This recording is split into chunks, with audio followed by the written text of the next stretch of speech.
Alors merci Laurent, en tout cas de démarrer cette quatrième édition d'Innov Audio. Radio France, c'est 67 millions d'écoutes actives sur le digital, 15 millions d'auditeurs et 89 millions de téléchargements de podcasts tous les mois. Voilà, tout à fait. Terminer les chiffres. Avec Sybille Veil, quand elle a été nommée présidente et vous, directeur du numérique, vous aviez... un objectif, c'était donner une impulsion sur le digital chez Radio France, notamment dans vos maîtrises de vos contenus, la discussion avec les plateformes, notamment les GAFA, avec cette spécificité, c'est que vous êtes un média public, vous devez maîtriser vos contenus, mais en même temps les rendre accessibles à tout le monde.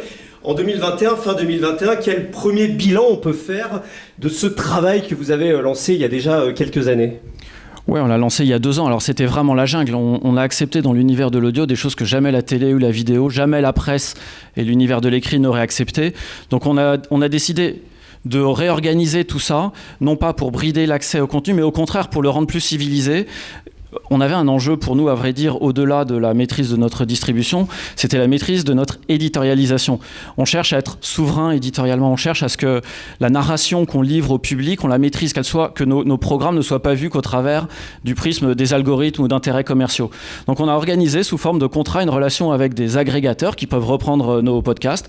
On a mis en place une chronologie du média podcast. Je pense qu'on est les premiers au monde à avoir mis ça en place avec du fenêtrage de la distribution, la responsabilisation des agrégateurs devant les sociétés de gestion collective notamment, et on a commencé à signer des accords l'année dernière. Alors, je voudrais d'ailleurs faire une annonce ce soir, tu me le permets. Allez, c'est une exclusivité pour Innov Audio. On annonce aujourd'hui la signature d'un contrat de distribution avec une start-up française qu'on estime beaucoup et qui s'appelle Sybelle. Donc dès aujourd'hui, les podcasts de Radio France vont se retrouver sur cette plateforme. On vient de signer, c'est tout frais. À croire qu'on s'est articulé sur le calendrier d'Innov Audio. On aime beaucoup cette plateforme qui investit dans la création et qui croit comme nous au pouvoir de l'audio. Donc on est ravis d'annoncer ce soir ce partenariat-là. Quel podcast retrouverons-nous sur Sybelle ? C'est l'ensemble de l'offre, puisqu'ils sont très spécialisés sur les enfants, Sybelle. L'ensemble de notre offre, et en particulier nos podcasts pour les enfants, mais aussi nos fictions, nos documentaires, nos magazines, etc. Alors vous avez poussé l'appli Radio France depuis quelques années en l'améliorant. Vous avez lancé une nouvelle version de votre site web radiofrance.fr où on peut directement écouter les radios et qui est devenue une vraie plateforme, un vrai portail, on va dire.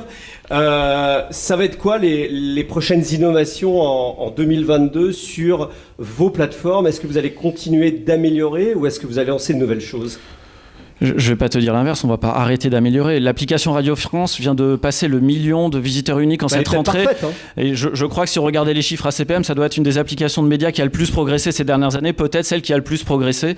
Elle va continuer de se développer, elle est en train de talonner l'application d'Apple et elle continue sur sa lancée. On en est très fiers et on va continuer d'investir, notamment en renforçant la cohérence de notre univers entre la radio en direct telle qu'elle existe, telle qu'on la connaît depuis un siècle maintenant, et l'univers de l'audio, des podcasts natifs, de tout ce que les chaînes de Radio France créent en permanence au fil de l'année. On va aussi lancer un site internet. Alors les plus curieux d'entre vous peuvent aller regarder l'embryon de ce site sur internet.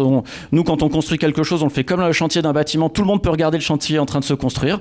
Donc c'est accessible en ligne sur radiofrance.fr et ça va devenir le site de nos différentes chaînes dans lequel on va pouvoir créer... C'est un peu l'équivalent de France.tv en fait. On va pouvoir créer des parcours d'écoute singuliers à cet univers qui vont désiloter nos chaînes et inventer des choses nouvelles pour le public, autour de la musique, autour des programmes internationaux, autour de la jeunesse, etc.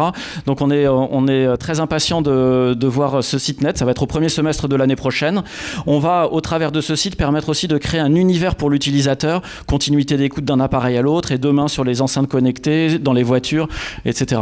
Alors vous avez un accélérateur d'innovation chez Radio France. Oui, un accélérateur d'idées où les salariés peuvent proposer des idées et on aide à les développer.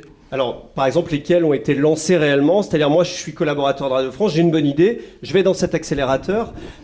Qu'est-ce que vous proposez et quelles sont les idées qui ont été réellement mises en œuvre ? Je ne vais pas vous lister aujourd'hui tout ce qu'on a lancé à partir de ça, mais alors une ou deux peut-être. On a il y a 2 ans fait remporter cet accélérateur d'idées à une équipe pluridisciplinaire avec des journalistes notamment qui ont imaginé ce que devait être un algorithme de recommandation quand on est un service public. Pas quelque chose qui cherche la performance et qui optimise les clics, qui cherche à développer l'usage, mais répond aussi à des valeurs éthiques et à des enjeux éditoriaux, notamment de surprise et de découverte de contenu, d'emmener le public là où il ne s'attend pas à aller forcément. Alors, On n'optimisera pas les clics avec ça, mais on pense qu'on va optimiser le plaisir.